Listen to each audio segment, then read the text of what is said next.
Motor वाहन विभाग कर्मचाऱ्यांनी बेमुदत संप पुकारलेला आहे. आपण बघतो की काल 16 जून पासून या बेमुदत संपाला सुरुवात करण्यात आलेली आहे.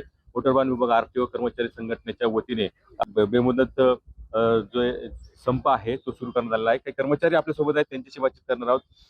नेमकं तुम्ही संप सुरू केला, काय तुमच्या मागण्या आहेत, काय सर आमच्या पदोन्नती आणि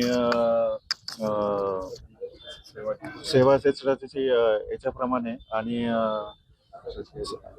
नामकरण पदाच्या नामकरणाबाबत याबाबत आणि काही 7 मागण्या आहे त्या आम्ही प्रशासनाला सांगितलेल्या आहेत. काय सांगाल, कधीपर्यंत हे तुमचा संप सुरू असणार आहे आणि काय सरकारकडे तुमची मागणी आहे? सर आम्ही आमच्या ज्या सात मागण्या आहेत त्यासाठी आम्ही एक दिवसाचा लाक्षणिक संप केला होता, परंतु त्या मागण्यांकडे काही प्रशासनाने शासनाने लक्ष दिलं नाही. त्यामुळे 16/6/2026 पासून आम्ही सर्व कर्मचारी महाराष्ट्रातली मोटर वाहन विभागातली बेमुदत संपावर गेलेलो आहोत. कधीपर्यंत हे संप सुरू आहे तुमचा?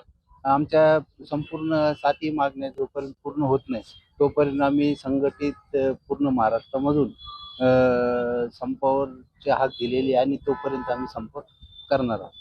तर नक्कीच विविध मागण्या आहेत, जवळपास 7 मागण्या आहेत. जोपर्यंत या मागण्या पूर्ण होत नाही तोपर्यंत आमचा संप सुरू आहे असा इशारा जो आहे तो कर्मचारी संघटनेने दिलेला आहे.